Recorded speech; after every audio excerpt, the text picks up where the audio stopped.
Let me first begin with you, Sai Deepak. You've written a number of books. In fact, you're coming out with a third in a series.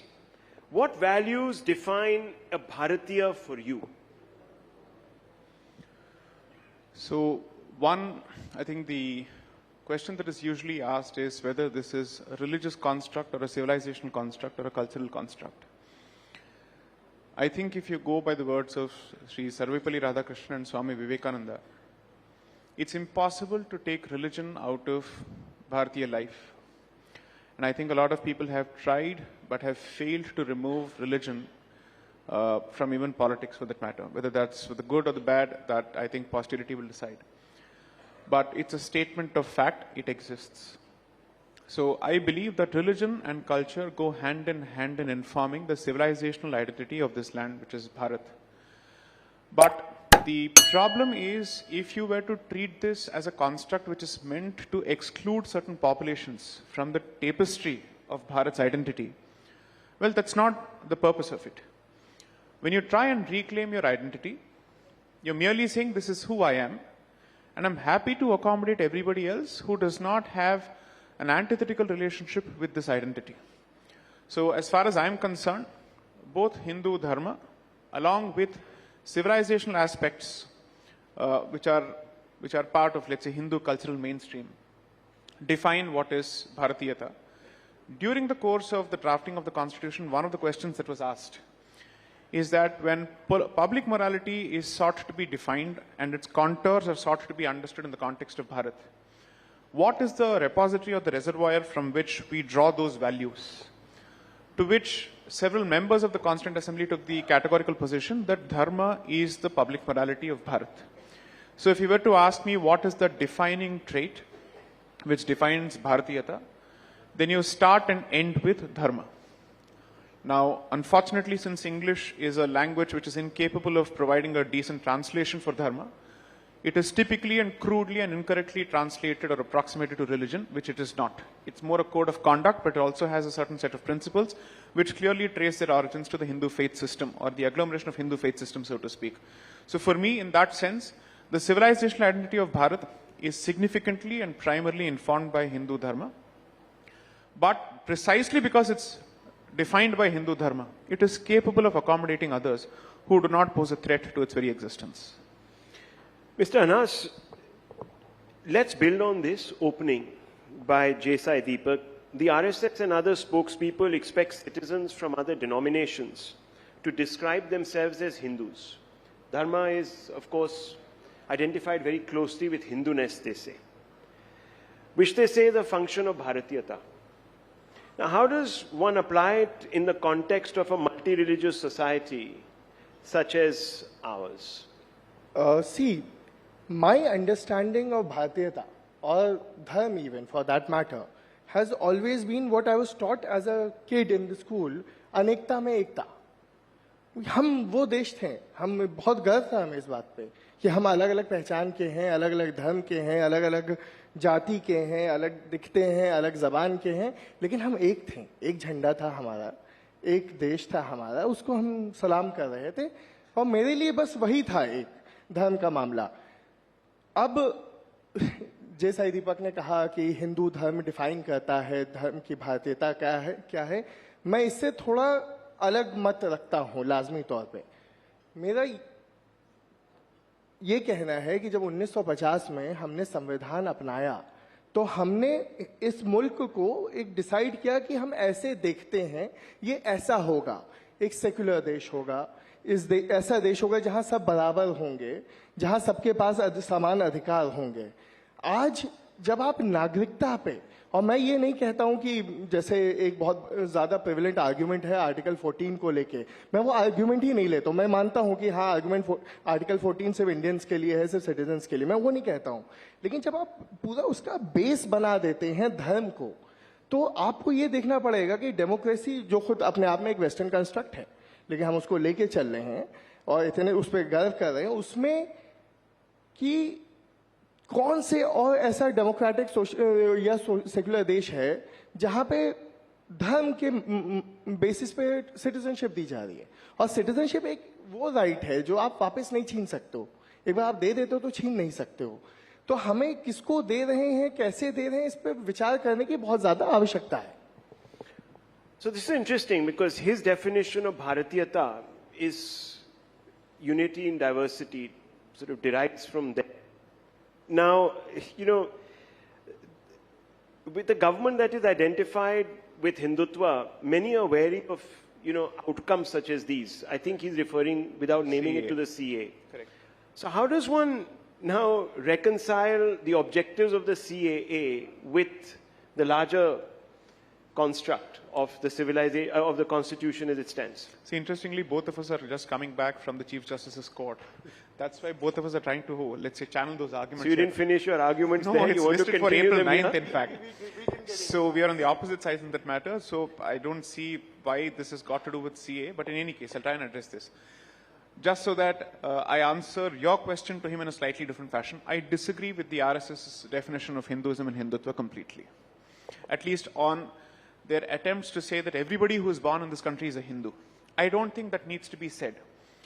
I don't think someone who is a Muslim or a Christian needs to be expected to embrace the definition of Hindu in that sense, because there are two problems with that approach. One, it dilutes the definition of Hindu Dharma for the followers of Dharma themselves. And second, it foists that concept on those who are not followers of the Dharma in that sense. You don't need to do that. According to me, good fences make good neighbors, period. You don't need to actually start this interfaith dialogue and look for equality and, let's say, similarity in everything. That is not even necessary. The point is very simple. When you speak of unity in diversity, Bharat traces that very value precisely from Hindu Dharma, because Hindu Dharma is ultimately an agglomeration of multiple faith systems within itself. Several denominations subscribe to those points of view which may not actually find a point of convergence in that particular sense. The Vaishnavite may ultimately see Vishnu as the supreme being. The Shaivite may ultimately see Shiva as the supreme being. The Shakta might see Shakti as the supreme being or Devi as the supreme being. For each of them, you can think of them as monotheism in silos, but it's a polytheistic pantheon in that particular sense. So unity in diversity, as far as Bharat is concerned, cannot have learnt it from anybody else except Hindu Dharma, at least in the history of the subcontinent, so to speak. So on that, I don't think there is a difference of view between Mr. Tanveer and me. There is a clear difference of view in the attempts on the part of, let's say, certain sections of certain cultural organizations to dilute the definition. Now, should we go to the argument of the CAA? I will just limit it to this because ultimately this matter has to be contested before the court of law, the Chief Justice's court on April 9th, which is the next date. The point is, I don't think that piece of legislation is meant to threaten anybody who lives here as a legitimate citizen of the country, regardless of their faith. Two, I don't think the definition of CAA or the way it is being included as a humanitarian intervention as part of the Citizenship Act has anything to do with the topic here. So let me stick to the topic here. The point is, Bhartiyata ultimately means that your points of loyalty, your points of allegiance are not extraterritorial, and that you choose loyalty to Bharat more than anything else. Now that is easy as far as adherents of Hindu Dharma is concerned, simply because their sacred spaces are here. But if you happen to follow a certain faith system, I'm not saying that it is impossible for a non-Hindu to be loyal to Bharat. I don't think that statement can be made at all, in light of the kind of examples that we have had, right from Sri Arif Muhammad Khan of today to Abdul Kalam of the past. So I don't think those examples are valid. Those who are able to reconcile their faith, which have emanated from other parts of the world, and their loyalty to Bharat, according to me, are fully capable of subscribing to the concept of Bhartiyata. I am not going to use religion as the sole and the primary filter to exclude people from the pale of Bhartiyata. I'm saying those who are able to strike that balance will obviously fall within the definition. Those who think that their personal identity from a religious point of view is at loggerheads with Bhartiyata would have made the decision anyways. I'm just hoping that since we are told that there is an Indian brand of certain foreign systems or foreign faith systems, there truly exists such Indian brands which is different from the brands that is followed in our immediate neighborhood. That's all I can say. But this concept of, let's flip the word, diversity and unity, how does the CA take that forward? I know that you want to sort of disconnect the conversation from Bhartiyata, but this government claims that it is actually the one that speaks for a the essence of Bhartiyata. Right. And it talks about a Hinduness, Right. which it traces to Right. a dharmic past. But if that CA is going to be, or the Dharma is going to sort of, at some level or the other, bring out an exposition like the CA, then we have a problem. So, see, let's have this conversation on the anvils of specifics. Is there any amendment to the existing Citizenship Act which precludes the possibility of non-Hindu applicants to knock at the doors of Bharat for citizenship or asylum? The answer is a no. The CAA is a limited inclusive intervention for the purposes of addressing the unfortunate realities of our immediate neighborhood, where 3 Islamic republics have a specific problem with other identities. That's the unfortunate reality. And we are operating under the premise that Indian Islam is different from the brands of Islam being subscribed to by our neighbors. Okay? Therefore, those people who are getting the rough end of the stick, thanks to their minority position in those countries, are being given a certain expedited option. Because the first point of attack when it comes to these countries happens to be those people who do not share the faith of the majority in those countries. Therefore, since they are the first points of attack, they are the softest targets possible, a limited intervention is being made. The myth that is being purveyed is that CAA translates to automatic vestation of citizenship. It doesn't, because they still have to satisfy the rules that have been notified. Second, all it does is that it limits a certain cutoff period from 11 years to 6 years. Two, my own criticism of the CAA, despite me supporting it in principle, is the cutoff date that has been prescribed, which ultimately translates to defeating the very humanitarian intention which is supposed to be the basis for the CAA. What is the point of limiting it to a particular date? Regardless of that, my argument still remains, I welcome it because it doesn't take away anybody else's rights. It only makes sure that those people who are being kicked out are being welcomed as soon as possible. My criticism has also been the delayed notification of the rules. So because I am not the mouthpiece for any cultural or political outfit, I am at some liberty to criticize the proponents of the CAA themselves for the delay that they have caused after taking 8 different extensions from the parliament in the notification of the rules themselves. So according to me, it's important to dehyphenate these positions from any political organization or a cultural organization, because dare I say this, a lot of us are practicing Hindus not because of a political party or because of a cultural organization, but because we have always been practicing Hindus. Their existence or absence wouldn't have made a difference to our practice in any case. So Anas, then what's the problem? He's saying that, look, it's only fast-tracking, it's not denying. You can still come in if you're Muslims, if you're persecuted in various countries, in any country, you can still come here and seek refuge. See, to that extent, he's right. I'm also not denying that. It's not even fast tracking, let me tell you. The purpose stands defeated as of now. Because to take the advantage of CAA, the cutoff is December 2014, and you have to be in India 5 years prior, that is 2009. Now that would have fast tracked to 6 years instead of 12 years. We are in 2024, 10 years since 2014. It's already redundant. It doesn't help anyone. CA neither helps anyone. It actually does create problem for those who are left out of NRC in Assam. Only particularly to Assam, it does create problem for them, and I will expound on that. But about the rest of the other things that dharm and saying ki, you know, I don't know if you guys remember, there was this series called Panchayat. A very famous dialogue from that कि देख रहा है विनोद अंग्रेजी में बोल बोल के कैसा बात घुमा रहे हैं. तो ये वही वाली बात है कि अंग्रेजी में बोल बोल के कहने का तात्पर्य क्या था. साई दीपक मेरे भाई ने क्या कहा कि हिंदू आएंगे तो उनका भारतीय होना ज्यादा आसान है. आप रोज खबर पढ़ रहे हैं, राजस्थान से लेके लखनऊ से लेके हर जगह से हिंदूज हैं जो जिनको हमारी एजेंसीज अरेस्ट कर रही हैं आईएसआई का साथ देने को. तो एक किसी भी रिलीजन को, किसी भी रिलीजियस डिनोमिनेशन के लोगों को आप एक ब्लैंकेट वो थोड़ी दे सकते हो कि तुम आए हो, तुम हिंदू हो तो तुम अच्छे भारतीय हो गए. ये कोई इसकी कोई यानी कोई सेंस ही नहीं बनता है इस बात का.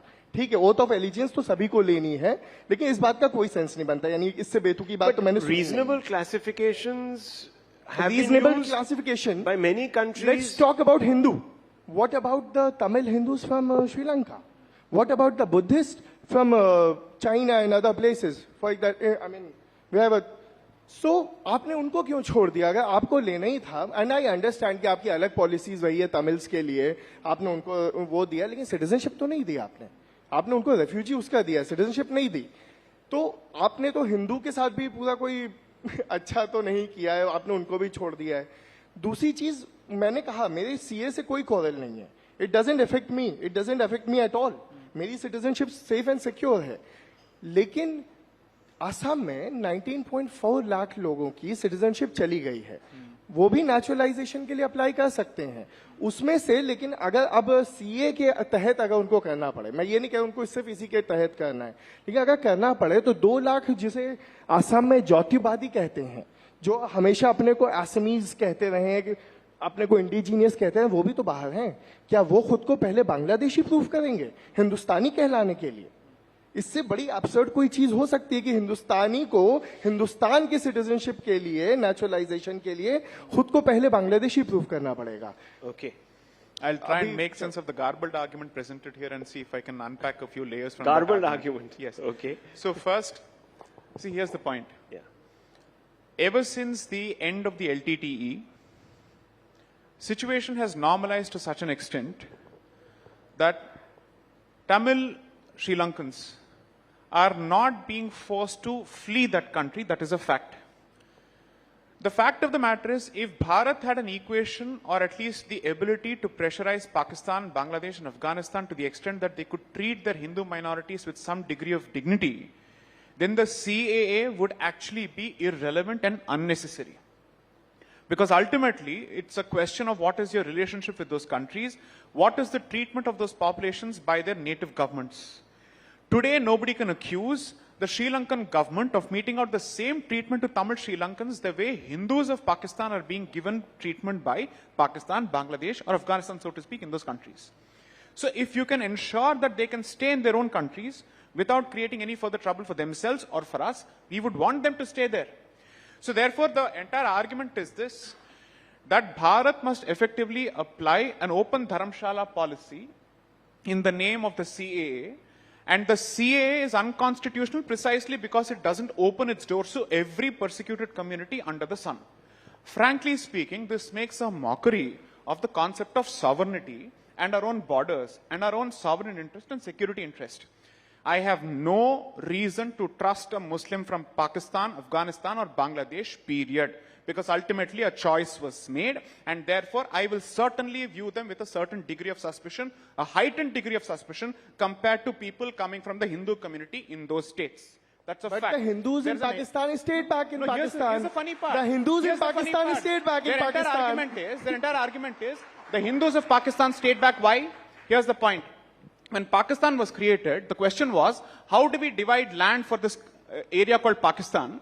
So the existing population of Muslims in this country in undivided Bharat was taken into account based on the 1946 elections, and then the area was divided.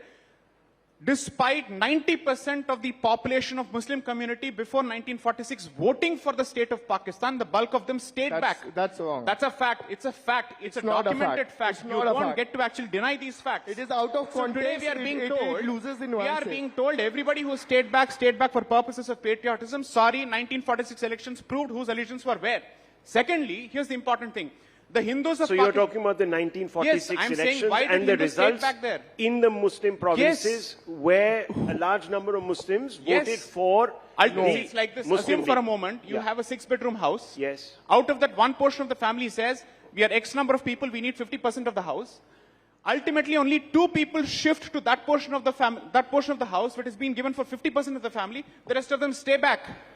Now, because we are constantly told that Dr. Ambedkar is the framer of the Constitution, and we are expected to constantly kowtow to him, why would Dr. Ambedkar speak of a complete exchange of populations after 1946 and after the elections if he wasn't aware of the ground reality when he was actually part of the drafting committee of the Constitution? So why is it that Ambedkar is selectively quoted and cited in other contexts? Why don't we quote him in this context? What did he say in his book, Pakistan or the Partition of Bharat? What did he say with respect to the reasons for population change? Why did he actually bat so vociferously for population exchange more than even Madan Mohan Malviya for that matter? Madan Mohan Malviya is the founder of the Banaras Hindu University in 1916. These are all people who were participants in the Sangathan movement. The one who openly wrote a book asking for exchange of the Muslim population of Bharat with the Hindu population of undivided Pakistan, so to speak, was Dr. Ambedkar. What is the response to that? So if you have a problem with this argument, go ahead, call Dr. Ambedkar an Islamophobe. We'll see what happens after that. No, I will not do that. I will not do that. Anyway, caste is a Western construct, my friend said earlier. Fundamentally, there was a whole movement, as you know. Let me put nuance to what he said. No, they'll blame the two-nation theory on Savarkar and they'll leave Syed Ahmad Khan out of the picture. Okay. That will be the traditional argument. When a man loses patience to listen, I know I have one. Okay. Of course you have. Please. First of all, see, this is what I learned during my days in debating. If a man attacks, see, this is the problem. This is the problem. We started with Bhartiyata. We started with Dharma. It ended up coming to Muslim from Pakistan. Like every single time. Is that Dharma? What about your own existence? Why are you not proud of that? I come from Banaras. Sanskrit संकट मोचन मंदिर के प्रांगण में खेला हूं मैं मुसलमान हूं, मैं 5 वक्त का नमाजी हूं, मैं सब रोजे से हूं, ठीक है, लेकिन मैं वो भारत को रिप्रेजेंट करता हूं। ज्ञानवापी वापस दे दीजिए, ज्ञानवापी वापस दे दीजिए, ज्ञानवापी पे चल रहा है, मथुरा वापस दे दीजिए, अरे आप सब ले लीजिए, अढ़ाई चोपड़ा वापस दे दीजिए, देखिए अदीना मस्जिद वापस दे दीजिए, 40,000 places, give it all back. I'm sure Banaras में आपने ये मैं जीत चुका हूँ, ये मैं जीत चुका हूँ, यहाँ हो गई तकलीफ। अब आप सुनिए, मैं उसकी बात करता हूँ 1946 की। 1946 में इन्होंने कहा कि 2-4 लोगों ने वोट दिया, 2 गए। भाई वोट का अधिकार कितनों को मिला था? आपने उस टाइम पे भी अंग्रेजों ने ही दिया था, जो दया भाव था, या हम जीते थे, जो कह लो। But you can't deny the facts. No, I'm not denying. See. 80%. 80% कहाँ? I'm denying this. It's not 80%. 86. आपने 100 लोगों में, 100 लोग की जनसंख्या में से 10 को दिया वोट का अधिकार। वो 10 थे जमींदार जिनको मिला, जिनको कहते हैं कि अलीगढ़ के बच्चों की लौंडों की बदतमीजी है पाकिस्तान। हमेशा ये कहा जाता कि अलीगढ़ के लौंडों की बदमाशी है ये। तो ये वही था, पाकिस्तान तो अलीगढ़ के लौंडों की बदमाशी था।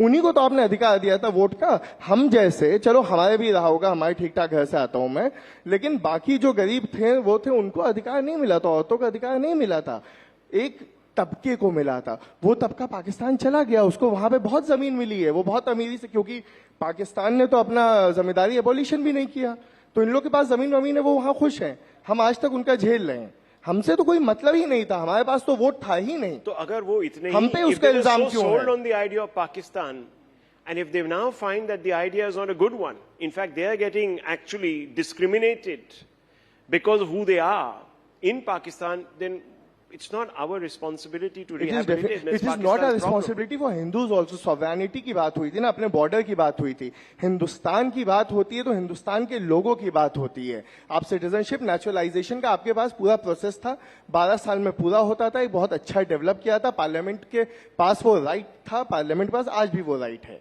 12 साल में मिलता है कि आप यहाँ पे 11 साल हिंदुस्तान में रहें, 1 साल आप लगातार रहें, या तो आप हिंदुस्तान में रहे हैं या हिंदुस्तान की सरकार की आपने सेवा की है। इसमें क्या बुराई थी? खैर आपने कहा चलो हम एक्सपेडाइट करेंगे, एक्सपेडाइट भी नहीं हो रहा है। इसमें क्या बुराई थी?